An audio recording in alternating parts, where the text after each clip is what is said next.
Hello and welcome to our final Capstone presentation. We are AGen Architecture, and our project is the Wellings at Calgary. A 15-story multi-use residential apartment building designated as pre-retirement living located in the developing neighborhood of Medicine Hill in Calgary.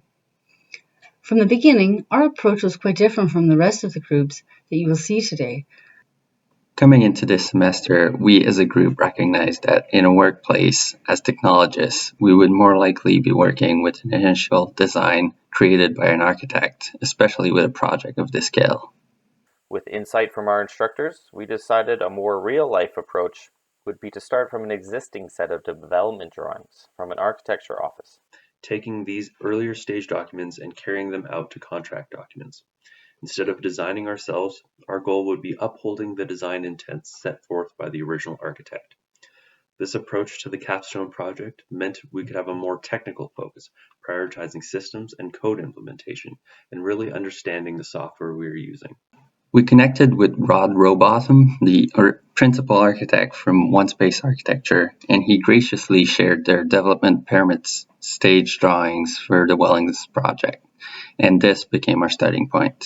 The Wellings of Calgary is comprised of 274 rental suites and provides its residents with amenity spaces in the level 1 podium and on the level 2 terrace. At the north end of the building, facing the public street, are 4 commercial retail units, and the building's required parking is provided in a 4-level underground parkade. In the original development permit set, the south tower was completely cut off from the rooftop amenity space, requiring the residents of that tower to travel down and through the main floor in order to take an elevator up. We knew from the start that we wanted to address this inefficiency of design.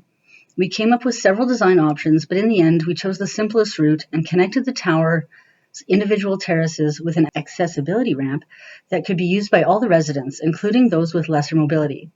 With this change, it removed the need for the originally proposed private terraces on the upper level, which allowed us to increase the amount of public space that could be used by all, adding in more communal gardening and a second, easily accessible barbecue staging area. In order to retain that connection between the towers, we opted to remove a suite, adding a secondary bar, lounge, and a universal washroom to further ease restrictions of movement for the residents. Another major consideration was the 1.5 meter shift in height between the 2 levels. In order to reduce this drastically, we raised the decking using pedestals and pavers above our inverted roof system. This dramatic height shift came with its own unique set of complications, mainly in the form of privacy concerns for the residents of the suites facing the public spaces. Our solution was to use a combination of privacy screens and integrated planter box elements to which we would add screening trees that would provide privacy but also not be too obtrusive of the residents' views.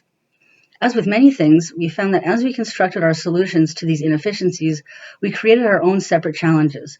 One example was whether we would integrate the planters into the building envelope or treat them separately. In the end, we chose to integrate them into the envelope, requiring us to maintain continuous membrane and roofing layers while still considering drainage. I will now hand over to my colleague Evan to discuss these challenges further. Thank you, Gillian. With increasing accessibility to the outdoor amenity space on the terrace, there was an opportunity to design a ramp that didn't clash with the entrance of the building. With the original design in mind, we concluded a staggered step-down facade would lend itself to the right angles of the building, supported by columns along the lounge patio area. As Gillian mentioned, the ramp was flanked with planters to provide unity between the 2 terraces and provide the residents in the north tower additional privacy. The group ensured the roofing membranes and insulation were continuous throughout the addition, and that the slope and landings of the ramp were to code. The raised deck on the terrace also created an opportunity to eliminate the need for a short lift and stairs to access the amenity space from the north tower. A gently sloped ramp was put in place of the stairs, creating more room for the bar. Lastly, a stairwell at the northeast corner of the terrace had been provided to meet exit requirements and was raised to match the height of the decking. This allowed for an in-depth look at the exterior stairwell that is adjacent to the last commercial retail unit, as it provided issues with continuity of thermal, air, vapor, and moisture barriers. The result was continuing the air and moisture barrier along the exterior of the building, sealing the vapor barrier to the cast-in-place concrete, and insulating the walls, ceiling to limit the thermal bridging. As technologists, the group chose to use breaks in the structural concrete at the residential balconies, as well as the patio roof area, to reduce the amount of insulation required and to ensure continuous membranes and barriers through the exterior walls. Another challenge we took on was the use of prefabricated wall panels. In the end, after multiple alteration, we ended up with a total of 565 wall panels to cover both towers, and a total of 82 different wall panels, some of them to accommodate for parapets, door openings, to accommodate for the shape of the balconies. For the prefab wall panels, we had two reference. The Brock Commons, built in Vancouver, where they use punched windows within the wall panels. And then Stella Luna Towers in Calgary, where they use an alternation of window wall and prefab wall panels as kind of vertical lines. We decided to use an hybrid of those two solutions, where the windows sit within the wall panels, but it covers more than one wall panel, so it is built separately from the wall panels. This allowed us to take advantage of the unique design of the building, and now the wall panels in our project only meet side by side, which means simpler construction using a two-stage joint, which kind of replicates a rain screen system where there is two layer of protection using caulking on both of them. But the second layer of caulking is protected from UV and from most of the elements, and it's just a second layer of protection. We can allow that rain screen system to happen because the whole wall panel is wrapped with peel and stick membrane, because beside those panel connection, the rest of the wall panels is all surrounded by a window. The bottom of the panel is a window head. Then there is the window sill within the panel, the window jamb, and the window head again. And then the top of the panel is a window sill.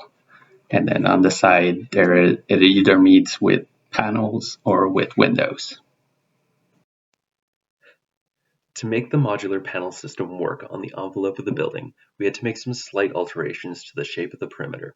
These small changes had ripple effects through the interiors and became an interesting challenge to solve. There was a bit of give and take when creating the panel system, finding the balance between allowing for more modularity and regularity in the perimeter layout, while still preserving the articulated design and providing adequate space for the interior elements. After settling on this exterior layout, we began by placing the stair and elevator cores to provide a solid anchor to the rest of the layout of the floor plans, ensuring that residents would have full and free access to where they want to go in the building, as well as have safe exit routes. Subsequently, we used these core elements to lay out the demising walls and corridors for the suites in the towers. These were planned out first and foremost with the goal of fulfilling the design that was put forth by OneSpace and adhering to their intent, fulfilling the needs of the client, but also adjusting for the changes that we had made. After working out the core and demising plans, we had to build out the structural system. We knew that with a 200mm concrete slab, our rule of thumb was to stick to a 6.8 meter grid for the columns, and our goal was to place these columns where they could be hidden and stay unobtrusive to residents. We were able to hide most of these columns within the demising walls themselves, or we were able to place them along the perimeter of the suite in spots where they would not obstruct window views.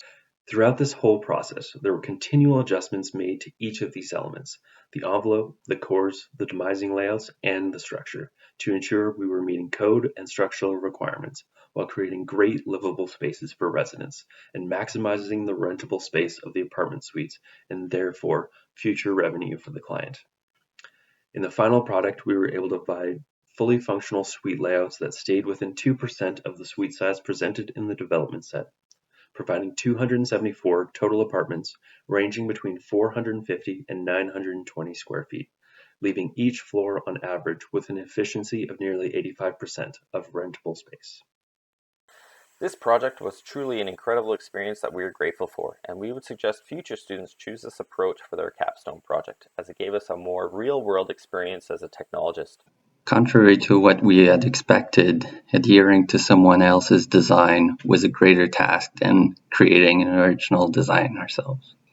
We are incredibly grateful to Mr. Robotham. Having the outside experience of an architect from another province with a unique and intimate understanding of the project as a consultant afforded us the opportunity to discuss the project with him at length. These discussions allowed many experiences, challenges, and insights that we would have not encountered if we had designed ourselves. Thank you for watching our presentation. We are AGen Architecture.